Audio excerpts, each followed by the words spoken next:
Sir, on the way na po ako. Ano pa kaya yung ipapadala nila? Hustisya naman sa mga masada. Oh my, grabe guys, ang tarik ito. Uy, delikado yung bike na yun, mamaya magpatak yan eh. Ayaw niya mag-pick up. Why? Bakit ganyan? Lalamog na yun, no? Oh, grabe naman, no? Paano nga naman hindi babaha, oh? Eh, barado yung kanal. Apaw na apaw. Ay, laki naman yan, sir. Walang lagyanan eh. Kasya ba yan? Ang tali. Ay, pabigat ba? Parang bibigay ah. Tali. Hindi magkakaigi, sir eh. Ang laki masyado. Ang bigat pa, di bali kung kalahati man lang. Dapat dinalawan niya na lang. Sige. So what's up mga kawasak? Good morning, good morning, good morning. Today ay syempre ang ganda ng panahon, no? Kailangan natin bumiyahe, no? Para magkapera tayo, no? Ito ang aking pang-apat na beses na bibiyahe. Kahapon ay nakaisa lang tayo, no? At good thing at isa lang ang ating biniyahe kahapon kasi pagkadating ko ng apartment is umulan na ng napakalakas. So di ba? Safe. Pas tayo mga sir. Dahil lang ngayon nag-aabang pa ako ng booking na malapit dito para hindi naman tayo glugi sa gasolina sa ating pick up, no? So at least mga 2 to 3 kilometers, 4 kilometers palag-palag na yan. So nandito ngayon is malalayo, ang hina talaga dito sa part na to, kaya medyo aba-abante ako ng konti para kung sakaling magkaroon ng booking na malapit, no? Para hindi tayo lugi sa ating pick up. Yun nga pala mga kawasak, no? Kapag lagi ka nga palang bumibiyahe ng Lalamove or kung ano man, kung Grab ka man or kung ano, Foodpanda, ganoon, pag everyday kang bumibiyahe is mawalan ka ng oras maglinis ng motor. Kasi ako, tingnan mo, half day lang ako kung bumiyahe, pero pagdating ko sa bahay is nakakatamad maglinis ng motorsiklo. So hindi naman natin pwedeng pabayaan ang ating motor kasi kapag nasira ang ating motor, eh wala tayong magiging hanap buhay. Kaya kailangan din nating alagaan ang ating ginagamit na panghanap buhay, no? So ito, ang sarap din bumiyahe ng ganito, pero maya maya napakainit na nito. Ang init na nito sa balat, pero okay lang yan. Kapag nananakbo ka naman is hindi mo naman niramdam yung init ng araw, no? Nga pala guys, sa mga nagtatanong kung kailangan nga ba ng pagtawag kapag naglalalalamove, lalalala, is opo, kailangan po ng pantawag at saka pantext. Hindi ko naman usually ginagamit yung mga text. Usually kong ginagamit pantawag, no? Para at least habang nagde-drive ka is makakausap mo na si customer kung ano ba ipapadala nila, kung kasya ba sa thermal bag natin, no? Kaya yun, kailangan po natin ng pantawag, no? Noon akala ko sa internet na yun, I mean sa data mo na mababawas gamit ang Lalamove driver app, is hindi pala. So sa call talaga ng inyong SIM card, iyon mababawas, no? So guys, may nakuha tayong booking at paid by credit ulit. So hindi ko agad napansin, pero okay lang. Hello po, good morning po sa Lalamove po. Sir, on the way na po ako. Ano pa kaya yung ipapadala nila? Okay sir. Sige sir, pa-wait na lang po, papunta na po ako. Alright guys, jogging pants paid by credit. Oh my goodness. Magkano na ba yung credit natin ngayon? Kasi kahapon yung pinakauna kong biyahe is paid by credit din. So ngayon credit na naman.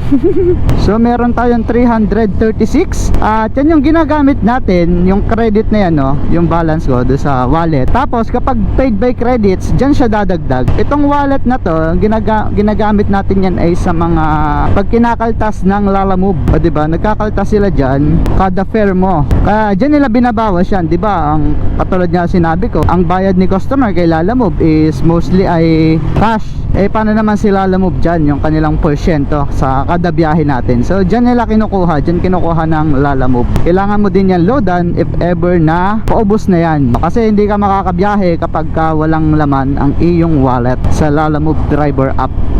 Grabe guys, ang tarik ito. Uy, delikado yung bike na yun, no? Mamaya magpatak yan eh. Kaya kung gusto niya, pahiramin ko siya yung tape. May tape pa ako dito.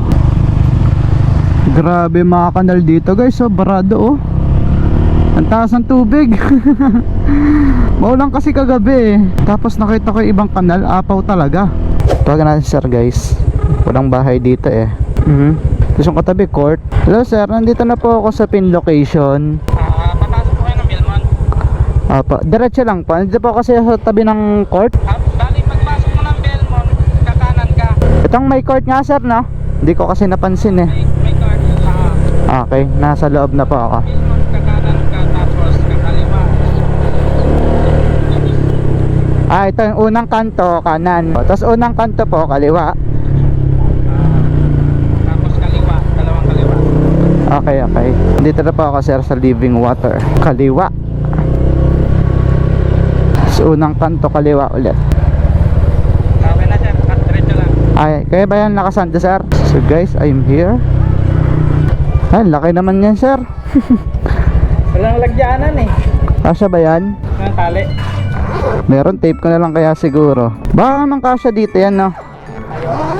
Patayo. Try mo nga sir. Ay, mabigat ba?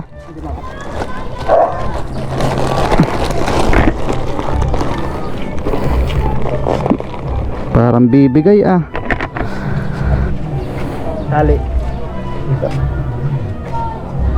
Hindi magkakaigi sir eh.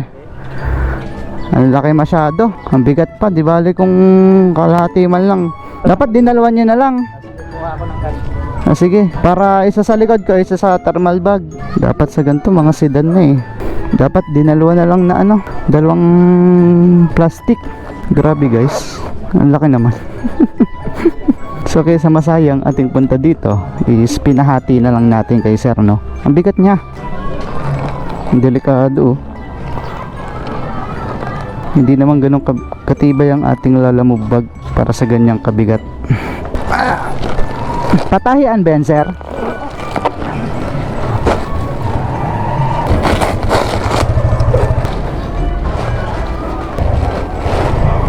Okay na siguro yan. Isa pa. Para balance.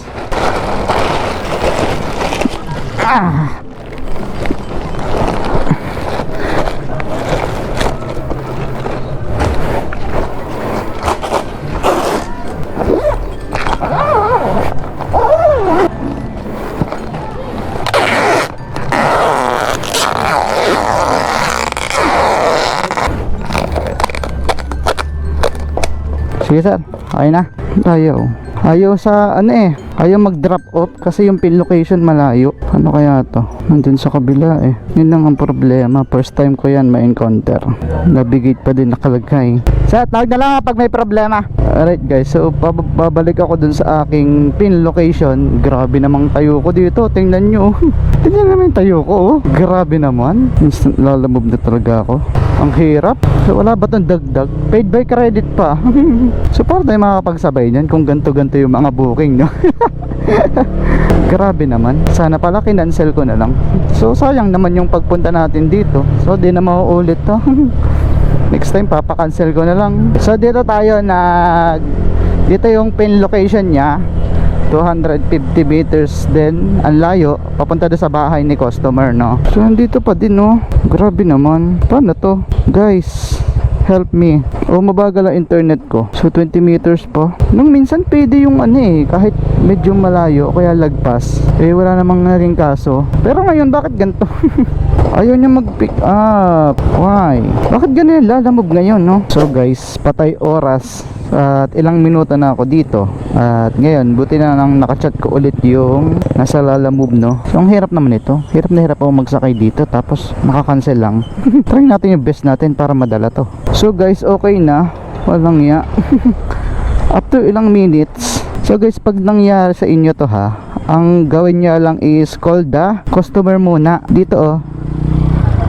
So ituturo ko sa inyo. Pag click niyo dyan, diba? Basta i-call nyo muna yung nag-book.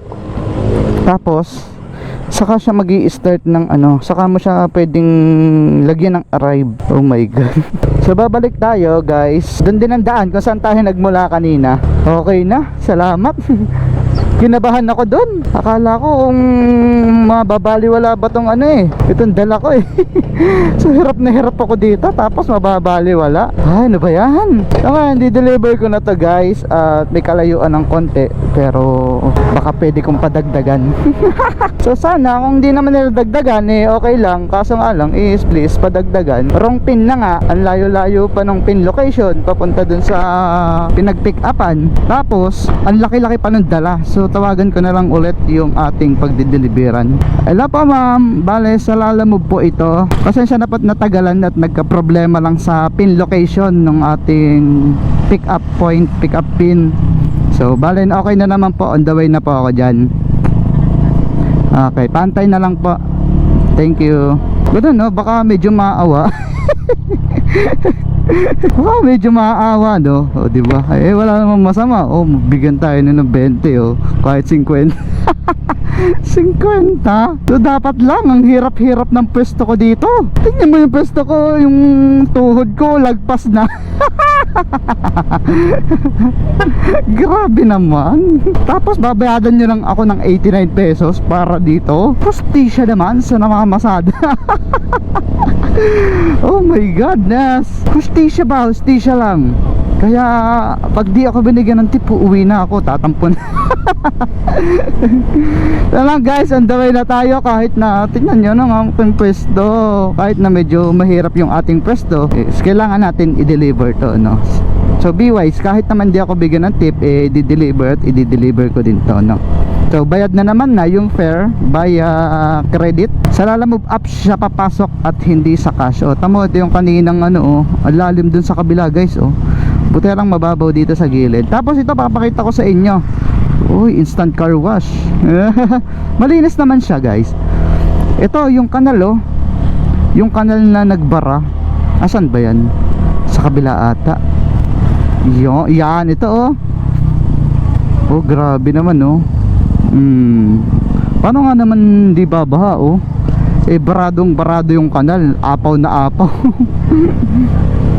Alam nyo guys, ang mali rin dito sa customer natin ay hindi niya nilagyan kung ano ba, hindi sa description, di ba? May message naman doon or description sa ipapadala. Hindi niya nilagyan na jogging pants na ganito pala kadami. Nung sinabi niya doon sa call, tumawag ako, hindi din naman niya sinabi na ganito pala kadami yung ipapadala. Basta sabi niya jogging pants. Di ba napakinig niyo naman kanina nung kausap ko, di ba? Jogging pants nga lang ang sinabi niya. So guys, sa mga magbubuk naman dyan, make sure nyo naman kung kakasya ba sa motorsiklo, or kung hindi, pwede naman kayong magbook sa sedan, no? Tulad yan, kaysa naman hindi ko isaka, hindi ko ipilit dito sa motor. Tingnan mo naman yung tayo ko. Kung hindi ko ipilit dito sa motor, hindi natin madi-deliver. Pagpunta ko doon, sayang naman kung hindi natin pipick upin, no? Hindi lang kami minsan yung may mali, hindi ko naman sinasabing mali din kayo. Sa mga magbubuk, pakiayos naman. Kung gusto nyo magtipid, kahit kalahati na lang siguro nitong dala ko ang ipadala nyo na lang. Wag naman yung isang kasi taas ng sako tapos ang bigat-bigat pa, no? Hindi naman ako nagreklamo dahil kaya ko naman dalhin. Paano nga lang is parang lugi bilang isang motorcycle rider. Parang lugi yung padala nyo sa amin na nakamotor, tapos magkano lang yung fare nya. Biruin mo 89 pesos, mababawasan pa yan, magiging 61 na lang yan. Kasi babawasan pa ng Lalamove yan, 61 or 60 something yan or 70 pesos. Biruin mo, ilang kilometro yung pagdadalang ko, 11 kilometers. So hindi naman ako makakapagsabay. Paano ba ako makakapagsabay niyan sa itsura kong ito? Saka yung pin location, ang layo. By the way, nandiyan naman si sir para i-instruct ako kung saan ako dadaan pagkapasok ko doon. Actually, ang hirap din naman tama ng pin location. Kahit na kunyari nasa loob ka ng subdivision, is may mga times or madalas na hindi sakop ng Google Map yung loob, no, yung kalsada sa loob. Kaya yung nagiging pin location niya is sa kanto lang sa mismong gate ng village or subdivision. So ayun, sa mga magbubuk din, kung sala, alam niyo ng sala yung pin nyo, so maglagay na lang kayo ng guide dun sa message, description ba tawag doon or message? Di ba pag magbubook naman kayo may nakalagay dyan, describe ba yon? May address naman, so i-instruct niya lang. Kunyari pagpasok nyo, sir, pagpasok nyo, dalawang kanto kaliwa, tapos unang kanto kaliwa. So yan, andyan na po kayo sir, tawag na lang kayo. Ganon! Hindi yan tulad na yun lang, tapos madadatnan ko pang deliver. Ganto, oh my godness. Yan lang, on the way na ako mga kawasak ko. Nga pala guys, dagdag ko lang is bago kayo mag-boob, kung kailangan nyo ba ng thermal bag, no? Kasi may mga naglalalamove din na walang thermal bag, kundi top box lang ang dala-dala nila, no? Para aware sila kung kukunin ba nila or hindi. Hindi yung kapag nakuha nila, natanggap nila yung booking, saka nila malalaman na kailangan pala ng thermal bag.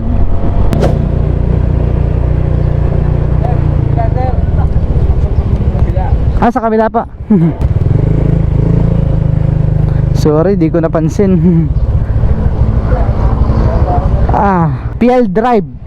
Ayan, PL Drive na yung street yan. Ay, ang init, chip. Wala ka iba bang mag-ano? Delikado to, baka makalimutan mo. Hindi pa. Kaiba ang subdivision, unauthorized na dito. Okay. Eventual pa katong kanto, nakapen. Nakapin pa. Tenga, chip. So yun lang guys, ang init. So grabe ang sakit na ng pet ko kasi ang sama-sama ng tayo ko, oh. Tingnan nyo nga. Kaganyan na ako. Idulo na lang yung pet ko eh. Alam nyo ba yung parang makipagsiksikan ka sa jeep, tapos yung upo mo, yung kumbaga last pasahero ka na ng jeep, last na ikaw na lang puno na, ganun yung pakiramdam guys. Ang happy sa pet. Tingnan nyo naman, no. So tama si Chip, no, nagdala daw ako ng ibang ID kasi baka daw malimutan yun, sayang naman, no, mababalikan ko pa dito. So hindi naman natin malilimutan yan kasi kada guard is naisip ko is mag-iiwan na talaga ng lisensya. So saan kaya ito? Yan na naman tayo si maghanap. 5. O di ba, maalam na ako maghanap ng address. Ito kabila, anong block to? Wala ba silang block 6? Di dun pa nga, block 6, block 7. Tawagan na natin. Ay, yun pa.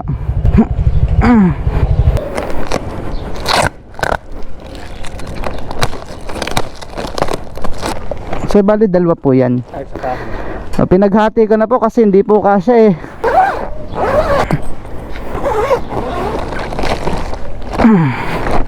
Ay nako. Tapos sir. Apa. Thank you. So i-arrive na natin guys. Confirm bill. Confirm. Ayan. Thank you sir. Medyo tinipa naman tayo guys. 20 pesos. Okay na din kaysa wala, no. Ay nako, nakakapagod yung booking na yun. So guys, isa pen ha. Halos tumagal ako ng ilang oras. Isang oras na biyahe para sa 70, di ba? 80 plus yun. Naging 70 na lang. Gawa ng fare nila, alam mo, 70, 90 pesos sa isang oras. Grabe naman yun. Okay lang yan mga kawasak. It's part of our pasada, no? So hindi ko naman alam kung paano bumalik sa sa gate. Ay, ata. Yung kasi ang kaibahan kapag ka daldal ka ng daldal eh, so malilimutan mo yung palabas. Nasaan ba yung labasan? Ito nga ba? Ito na nga ata. 11. Thank you, Chip.